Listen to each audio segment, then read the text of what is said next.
So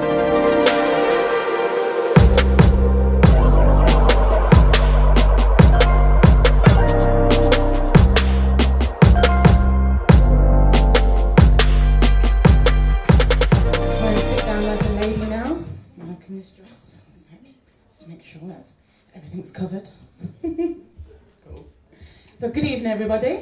Good evening. Good evening. Come on, I want more energy than that. Good evening, everybody. Good evening. Yes, that's better. Thank you. So, like Renee said, my name is Annika Allen, and I am the co-owner of the Black Magic Network and the Black Magic Awards. I'm also a digital marketing professional and a journalist. So, before I kind of start, I just want to ask you all a question. Who here wants to be happy? So it should be everybody in the room. If you don't, then you're in the wrong room and you need to go. So that's everybody, because I'm sure we all want to be happy. So I'm going to talk about my journey, but I'm also going to talk about, I guess, what it takes to be happy with kind of yourself professionally as well as personally along the way. So hey, just to kind of start as to where I am now. So last year I started the first ever Black Magic Awards, which was an award ceremony that was aimed at showcasing and celebrating women that have paved the way in black entertainment, sports, various industries, and celebrating them, because for me, I work in the creative industry, but I always had to know that I could be it before I could see it, because growing up in the 90s, there wasn't any real representation in magazines or on TV that I could see of people doing what I wanted to do, or even people around me. You know, my dad was a mechanic, my mum worked for local government. Nobody was really creative, so I didn't have that there to see anybody doing the kind of jobs that I was actually really interested in doing. And so with the Black Magic Awards, why I wanted to do that was because lots of time I hear people saying, oh, there's no role models, or there's, I can't see any kind of successful black women, or we're always looking to America. And so, you know, if I asked a lot of kind of like, you know, my sisters or friends, or even young people, I'll name some successful black women, it would always be American, and that would really just annoy me, because I'm like, oh my God, there's so many amazing women right here in the UK that are doing fantastic things. Why are we not celebrating them? And these are the women that have paved the way in order for us to be able to do what we're doing today. So, and I love the, you know, award ceremony, Black Girls Rocks, but I thought, again, it's American. Why is there not a UK version where we can kind of see our own sisters? And actually, because, you know, the African-American experience and also the kind of Caribbean and African experience is a lot different to the Black British experience. And so, you know, so I wanted a platform where we could showcase that. And so, so we had the first event, and it was amazing. Celebrated the likes of Alicia Dixon, Charlene White, ITV News presenter, Rachel Young, who's an England footballer, Vanessa Kingori, who was at GQ then, but now at Vogue, publisher. So lots of amazing women, like Renee said, Stormzy came down and handed out the award to Jenny Francis, who you all know as the Lady of Soul from Choice Femme Days, another, you know, black institution that, you know, we miss. So it was a really amazing event. So that's kind of where I currently am with Black Magic Awards, and with the network. So we rebranded from the Colour Network to the Black Magic Network, and or the B Magic Network. So it's going to be moving forward. But the reason for that is, again, the Colour Network is, if you think about Netflix and BET, that's the aim of the Colour Network. We want to be that kind of video on demand platform where you can see content from around the diaspora, featuring black talent. So whether it's from Africa, whether it's from the Caribbean, whether it's from black people in Germany that are creating content, you can come to our platform and see content of all aspects of, you know, black community and black lifestyle, not just, you know, I'm fed up of seeing the stereotypes on TV of the drug dealers and the baby mothers. You know, there's more to us than that. And yes, you know, people, you know, we're in a good place with people trying, but to have one platform and one place where everybody can go to find it, that's our aim with the Black Magic Network. So starting from the beginning, I'm originally from Birmingham, and like I said, from the age of 8, I always knew that I wanted to work in the creative industry. Didn't exactly know what I wanted to do then, but I used to watch BBC Newsround, and they used to say to Mum, "Oh, I want to be a reporter, but I want to go to like wars and things." And at that point, I didn't realise I could die or get blown up. So once I realised that, I thought, "Oh, maybe writing." So I used to enjoy writing. So you know, at school when you have to go and do work experience and things, and my school wanted to send me to like Dead Sainsbury's, and I was like, "No, I'm not going to a shop to do work experience." So I went and found my own work experience. So there was a newspaper in Birmingham called The Enterprise, and so I went and did work experience there, and then they were launching a magazine called Street Cred, and I was like 14 at this time, and I was like, "Can I write for this magazine?" And they were like, "Yeah, that's fine, you're a good writer." And so literally I started writing from I was at the age of 14, and so I loved it. Like, it gave me the opportunity to do so many interviews really, really early on. So I remember coming down to London at 16 years old and going to the Dorchester Hotel. I'm in there with the editor of the magazine, and I'm interviewing, do you remember a group called Total? Yeah? So Total and 112 were over and they were on tour. And so I remember being in this hotel and I'm interviewing them, and I'm like, "Oh my God, this is Total!" Okay.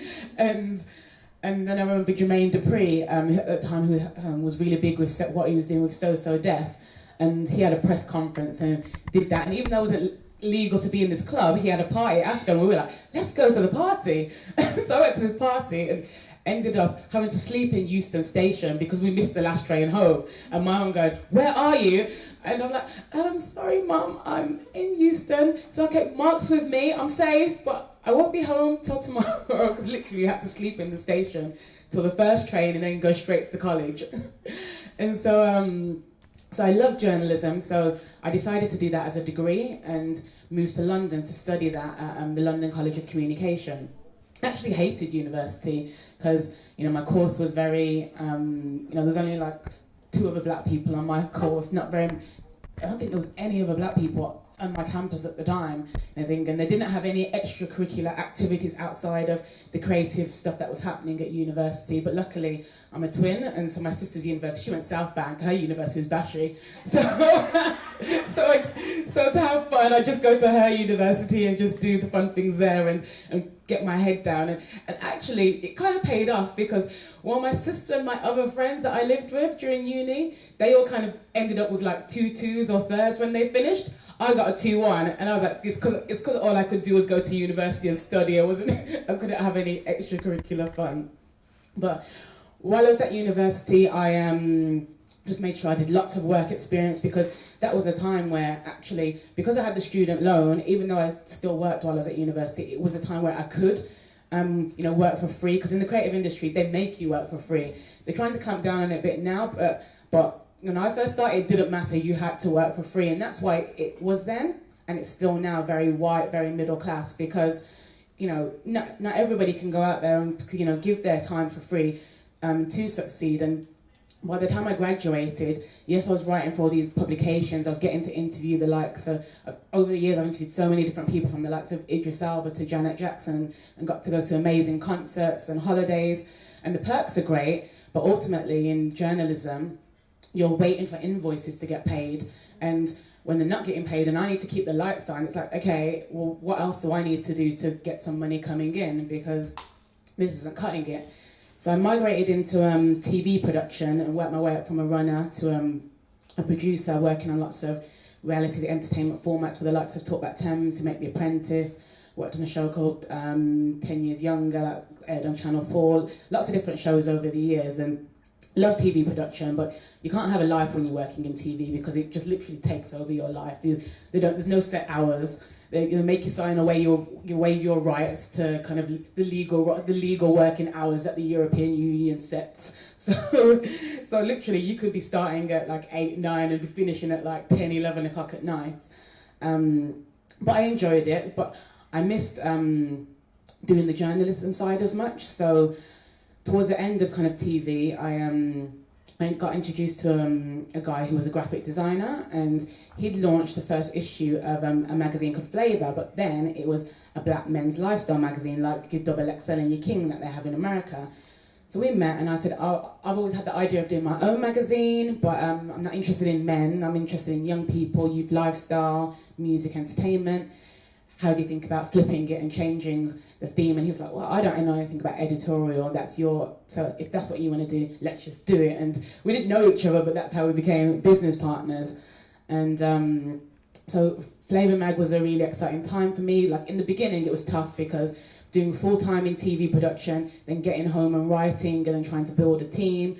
And towards the end of it, it was like, actually, towards the last year of working in TV, something had to give. We had to just decide to make the leap and feel the fear, but do it anyway, because otherwise we were getting burnt out. And so we did that, and we just said, well, if it works, great. If it doesn't, we just go back to whatever jobs we were doing.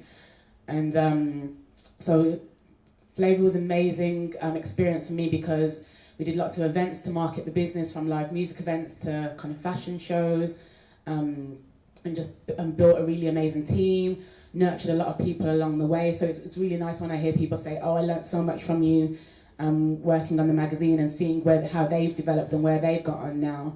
And so I did that for a number of years, and then migrated out of that into kind of towards the end, my business partner and I had different views of where we wanted the business to go. And so in the end, I kind of migrated out of that and got into digital side of things, because while working at Flavourmag, lots of brands used to come to say, how do we connect with young people? How do we connect with diverse audiences? And they had no clue. And so that's where I kind of saw a gap in terms of trying to be able to engage brands through digital. And so that's where I'm at today, with kind of doing digital for a number of brands, as well as doing what I'm doing with the Colour Network. So going back to what I said at the beginning, who here wants to be happy? I kind of just wanted to talk about my journey, but then also but through the word happy. So I'm kind of using happy as a bit of an acronym to explain, I guess, a few things. So for H, I want to talk about health. So when I talk about health, not just physical, but also mental health as well. So does anybody here play sport? Yeah. So I love playing netball, and I've played it for a number of years, and I love it because, it helps your communication skills, helps your team building skills, stress management. If I'm stressed, then it kind of just takes me away from anything that I'm doing, because actually in the time when I'm just either training or I'm playing, you've just got to concentrate on what's happening in the game. And so it really helps with that. And also just, being physical and having regular exercise, it's good for us all.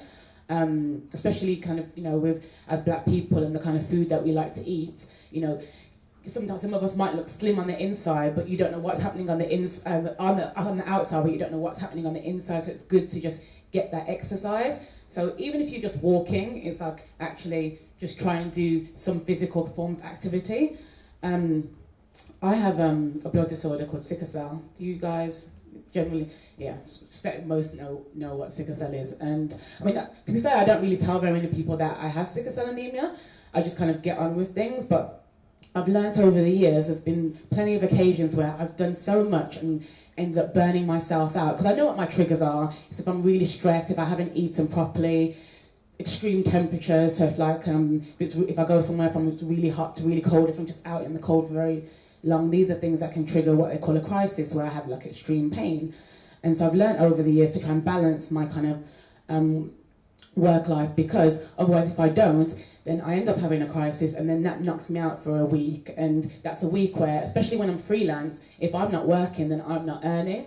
And so if I'm not, if I'm not within a contract role where I've got a job that will pay me regardless, then being sick does not help me. And so but regardless of whether you've got anything wrong or not, I think a healthy balance is good, and self-care is something that we all need to do and to think about. A lot of time they say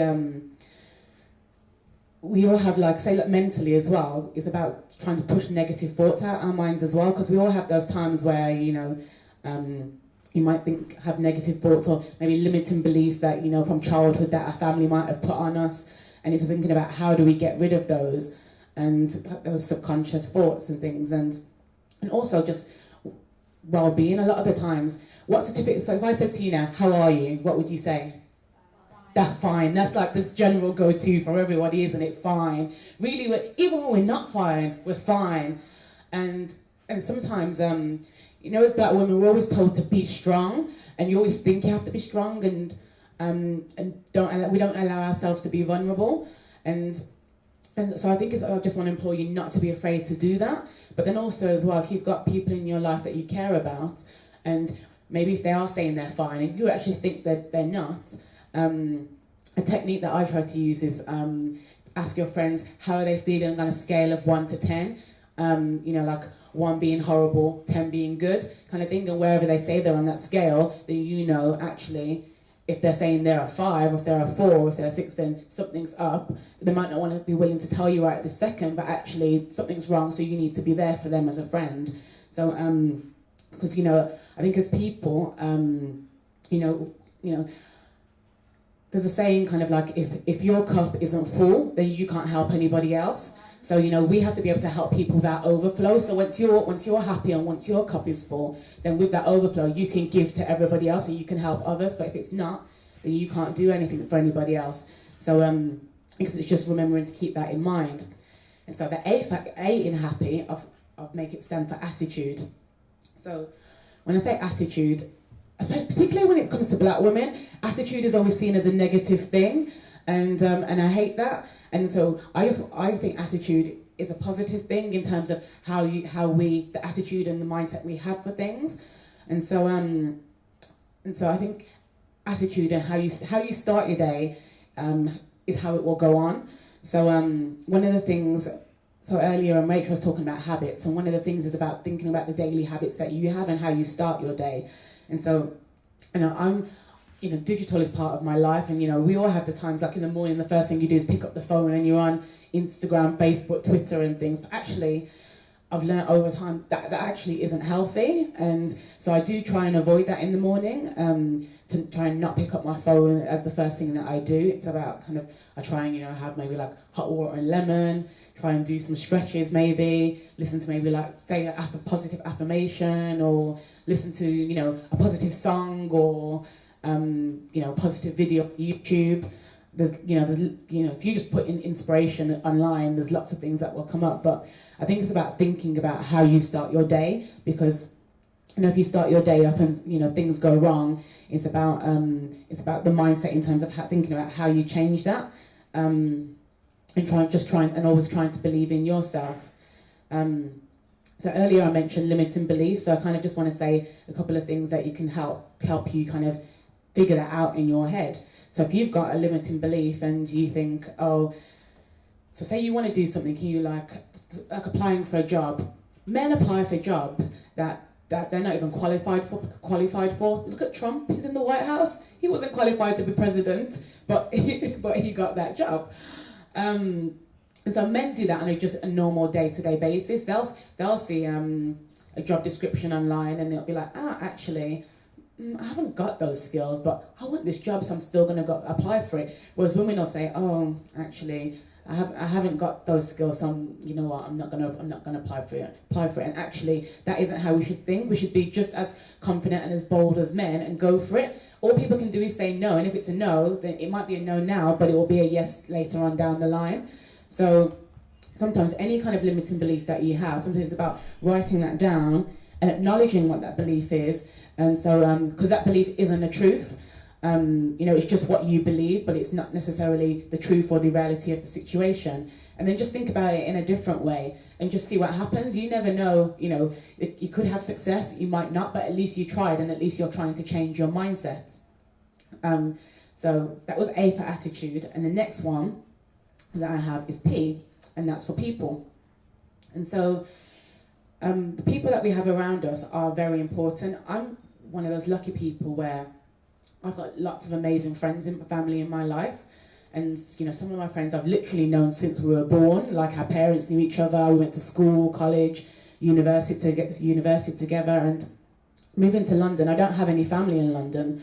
So I've moved to London, I'm here by myself, because my sister moved back to Birmingham. And so I've had to make friends because my friends here are my family. And so making those friends, I want to know that I have a group of friends that are going to encourage me and that are going to support me and that are going to be my cheerleaders. Because, so I just want to encourage people to kind of reflect on the people that they have around them in their life, and looking at them and thinking, actually, are the people around you, are they an asset or are they a liability? Because, lots of us have people in our lives that where for some reason, you know, they've entered our life, we keep them around, but actually we know that they're not good for us. We feel it in our spirit. You know, like that saying, your spirit don't take it to that person, but actually, why is this person even around me? Kind of thing. And so, you know, energy doesn't lie. So I'm just, you know, listen to your intuition. If there's somebody around you and actually, you know, you don't feel good around them, and you know they're taking and never giving, actually, you need to think about, does this person even deserve to be in my world and in my life? And reevaluate that. Even with relationships and the guys that, you know, we've been, you know, with past, present, future, you know, that energy we're swapping with that person, you know, it's, you literally are swapping energy. And so if that person isn't good for you, it's about realizing that as well, and not staying there. A lot of the times, particularly us women, we ignore the red flags. Like the red flags are like, they're like shouting, they're like, nah, this guy is not good for you. You know, whether he's jealous, whether he's manipulative, whether just he's a liar, just whether he's a cheat. You know, the red flags are there, but the warning signs, even though they're there, we often ignore them for one reason or the other. And so sometimes it's about really listening hard to that intuition, and as tough as it may be, making that decision that actually this person isn't good for me. Sometimes I find that, you know, we start relationships with people that we know are non-starters. So say, I mean, this isn't the greatest of example, but say there's a guy that maybe smokes a lot and you've got asthma. Like, why are you with that person? That person wants to smoke up all day in your house, and you're coughing and choking and can't breathe. Like, that's a non-starter. Like, what? Unless he's willing to change, which you shouldn't expect him to change, because too often we think, oh, we can make this person change, and actually, you just need to take the person at face value. This is how they are. If they change, great, but what if they don't? And most times they're not going to. So how you see someone is probably how they really are, and then they're not going to change. So if you're not happy with it, just move on. And I guess the last thing I want to say in regards to people is networking. So coming to London and being in and not knowing anybody and wanting a career in the media, I had to know and learn quickly how to network, because otherwise I was never going to get my foot in the door anywhere.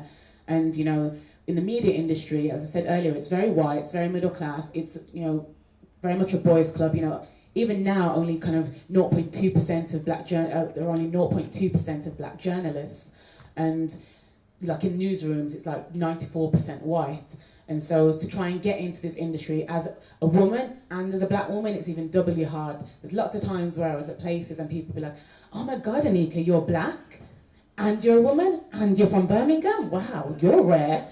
And it would just be really frustrating for me. But again, I just ignored that and just tried to network. And when networking, it's not always about kind of what someone can do for you. Sometimes it's about thinking, what can you do for that person? And down the line, then later on, there might be a point when actually they can do something for you, but don't go into kind of a networking opportunity thinking straight away, what can I get from that person?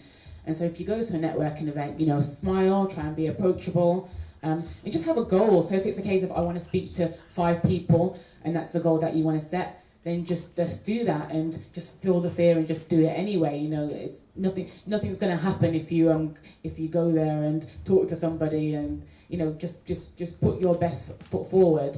You know, take business cards if you need to.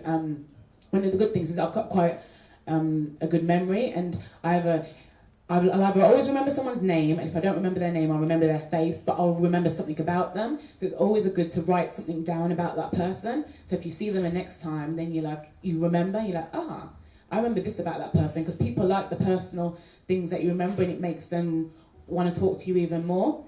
So networking is a very big thing. And even when I was in TV production, one of the things that helped me get ahead was mentoring.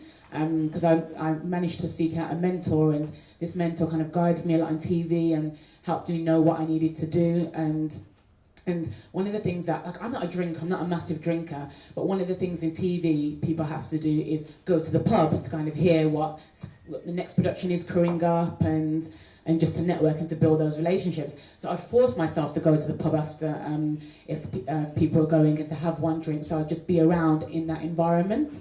Because if I wasn't, then I would miss out on the next opportunity, and I didn't want that. And it's, particularly say like Black and Asian communities, that's not necessarily our culture. Not when I was growing up anyway. You weren't going hanging out in pubs and things, and so I literally had to force myself to do that. But it worked because I heard about great jobs and I got recommended for different things. And in the creative industries, a lot of it is on recommendations, and your reputation does precede you, because that's how you end up getting ahead from people talking about you and recommending you for the next thing. And the other piece for happy is passion. So, I mean, put your hands up here if you know what you're already passionate about. So that's great. And so, put your hands up if you're passionate about something, but you're not working in it at the moment. There's a couple of people. And put your hand up if you have not got a clue. No, so that's great. A majority of you know what you're passionate about, because passion is a great thing. And there was not last year, the year before, there was a time when my friends were, one was down about a relationship, another one was really upset about her job, another one had really bad health problems, and I wanted to kind of like enrich them and help them to be kind of passionate about kind of their lives and what they were doing. And so I want to talk you through something that I did for them, just in case it's something that you might want to do with your group of friends one day. So I told them initially to go to a shop, buy a card, a beautiful card, or you could make this card from scratch if you're good at art. And so just buy a blank card so it had room in there to write. And so week one, their first task was to buy the card, then and to write down their favourite memory of that person. So I kind of, like, there were 6 of us, and I just kind of paired us all off with a person. And so you had to write down your favourite memory of that person. The second task was to write down that person's best quality, and also if she was to have an alternative career, what would that career be and why? And just to kind of encourage and magnify her, because there was 2 of my friends in particular that they're doing jobs for like money, but actually they hate what they're really doing. And money's never necessarily been my motivator. I've always kind of just done work that's made me happy, and I've been lucky enough, because I've had faith, to kind of think that actually, regardless of what I've done, I've never gone hungry, so let me just do the things that I've always had a roof over my head, food in the fridge, so let me just do the roles that make me happy. And I kind of wanted to just encourage them to kind of think about where their life was going and what they were doing, because you go to school, you go to university, or maybe you finish school or college and go straight into work, but we spend a lot of our lives working. And so you don't want to get up every day and actually be doing something that you hate doing, because you don't want to look back on your life and be like, regrets, because it's like, actually, I didn't like anything that I did in my life. And so I wanted to encourage them to kind of think about the qualities that were in them and what they enjoyed doing.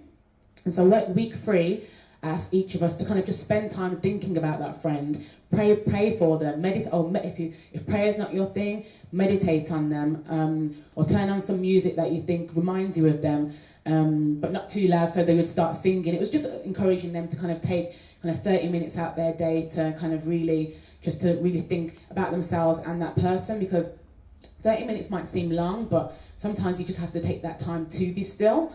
And so after that, I just said, write down words, any phrases, any scriptures that came to mind, and put it in the card as well. And then the last week, I just said, spend £5 and buy a gift for that person. And then literally, I got us all together in a room for like a vision board session. But during that session, then I made us all kind of read out loud the bits of the cards. And it was just a really powerful moment in that room with all of them. And some of them were crying, some of them were laughing at some of the things that had been written, because it just really helped everybody to kind of think about their truth and their life at that moment, and how they were feeling and what they were going through, and what they were really passionate about. So I just want you to kind of leave here today and really think about what you're passionate about, and just encourage and magnify the friends and people that are around you in your life, because a lot of the times we wait to maybe like, if someone's died, or it's too late to kind of tell things to friends and things. Tell them how beautiful they are. Tell them thank you for doing X, Y, and Z, or whatever it is your friend's done for you. And so just make sure you're doing that. Today. Don't think they know it, because I think a lot of the times we think, our friends know how we feel, and they don't always. So don't be afraid to let them know. And so and the why. So what do you think the why stands for, guys?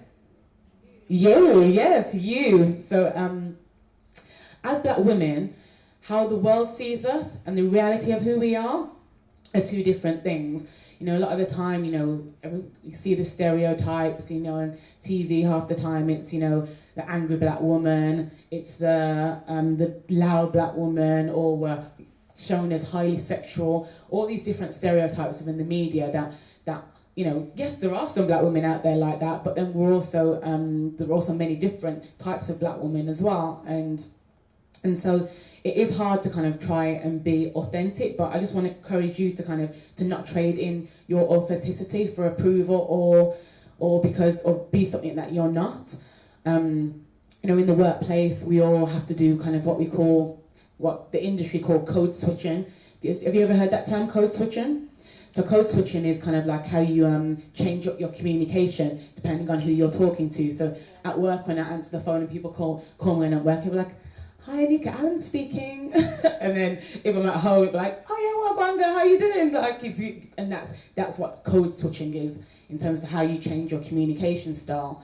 And so, you know, as black women in the workplace, we have to go through a lot more than kind of like our white counterparts, because we know that actually we can't always be ourselves, and that's hard. You know, mentally it's hard knowing that actually you're going into an environment, you can't fully be yourself, or you want to, you know, you're in a meeting and you want to talk up, and then and you're being assertive, but then some people might say you're being aggressive or angry, and that just really frustrates me, because we always have to think about how we react to things, because of other people and because of other people's feelings, and that's just really annoying, because nobody's caring about our feelings when things happen. We have to manage our own, whereas other people have, you know, people out there that can manage theirs. So I know it's hard. So I always think, try and find allies at work that you can speak to. And so I used to just, like, if there was a company where I was the only black person, I'd try and think, is there any other offices nearby with black people in that I can talk to? Or maybe at lunchtime I'd make sure that I'd go out and call a friend or someone, just if I was frustrated in any way. You know, we all have those frustrations. Even last week at the moment, I'm project managing the build of a new website for a company, and the management there are all very, you know, they're all, you know, 50s, 60s, all very white, middle, upper class, have no clue about digital, but all have an opinion. And one of them simply wants stink email, and I just wanted to kick off at that person. And I had to hold my tongue, because I know how, you know, how my reaction would have been judged if I'd have done that. So I was like, okay, breathe, Anika. Breathe. God knew not, because actually I did call the director because I was going to cuss. God knew not to make that person pick up, because I probably would have got fired from that contract. But these are all things that we all go through the frustrations in the workplace. We all, and it's just about thinking about how we deal with that, and trying to be solution orientated when dealing with things. So if something's happening, think about, instead of kind of getting down on that or negative, think about actually what's the solution, what can I do to solve this or improve this situation. And when I think about on the subject of you, even if you're not where you are now, don't think you're not eventually going to get there. You know, social media will have us all thinking that we're all behind. You know, like you'll look at it and you'll be like, oh my God, look at this person's life, they're fabulous, they're you know, these people are living it large, and yes, one or two of them are, but a lot of the time, as I said, it's not really the reality. Some of them, you know, are showing their best life on Instagram, and really they're going home to their council estate property with no food in their fridge and no money on their Oyster card, but actually they're showing their best life on Instagram because that's what they want you to see. There's very few people that puts the bad that's happening in their life out there on social media. So don't be worried about thinking that you're behind. Just concentrate on your own journey, because that's all you can control. And if you think if you're feeling bad, don't unfollow those people that make you feel bad about your life. Then actually you have no business looking at what's happening with them if they don't make you feel good. So unfollow those people on social media. There's lots of people that are a testament to kind of who started their careers late. I mean, I'm sure you've all seen Black Panther, right? Yeah, Wakanda forever. So you've all seen it, and so you know, it's you know, so much happening kind of within the media with kind of like black talent and things, and so it's amazing seeing kind of Ryan Coogler, the director behind that, and what he's done. You know, that this is only like, you know, his third movie kind of thing, and looking from it, and originally Ava DuVernay got asked to do that, but she said no, and she went on to do Disney's A Wrinkle in Time. And so with A Wrinkle in Time, she is the first black woman to direct a movie of over $100 million, and also she only started directing at the age of 33. So it just goes to show that, you know, it's not where you started. It's how you continue. I want to get married one day, so I'm just putting it out there. and so the designer Vera Wang, she didn't start designing bridal dresses until she was 40. So she started that career late. There's lots of people. Even like if I look to the UK, I do a podcast called the Black Magic Podcast, and Melody Kane, who's a DJ on there, she's like, she didn't start. A lot of DJs start in their kind of like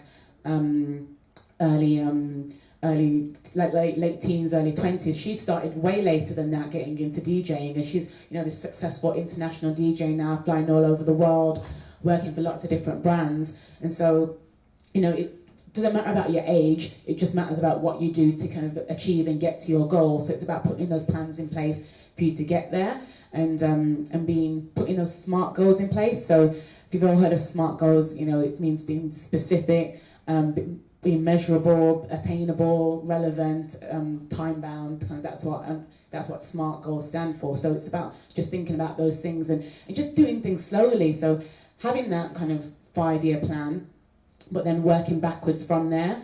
And so planning the year, planning where you want to be at year 1, year 2, year 3, and just working on those small goals to get there, because it's not, sometimes when you have this big dream and this big goal, it's hard to think, actually, how am I going to get there? I really want this, but is it really achievable? And yes, it is achievable. So I'm just putting that out there. What your goals, your dreams are valid. It is achievable, but you've got to take those small steps to get there. So think about the small things that you can do to help you get in towards those goals and concentrate on those, because then one day you'll look up and you'll be like, oh my God, I'm there. How did I get there? And it's because of those small steps that you took that helped you get there. So just think about the goals that you need to put in place in order for you to kind of get ahead and get to where you want to be. So I guess that's the main things that I wanted to, enrich you with today. So like I said, this year we're working on the Black Magic Awards, building on the Black Magic Network, and I just want to let you all know, girls, you're all magic. So, continue your Black Girl Magic, putting that out there in the world, and I look forward to seeing what you guys achieve. And just remember, everybody that's here today, when you're networking, you don't always have to network up. Everybody has something to offer, regardless of, what background or what level you're at. So there's people in this room that are here that, possibly can help you with something that you want to do or that you want to achieve. So make sure before you leave, you talk to somebody, you see kind of what they're doing, and if there's any way that you can help them or vice versa and things. So just remember that, just kind of continue to keep your eyes on the prize, and eventually you'll get there.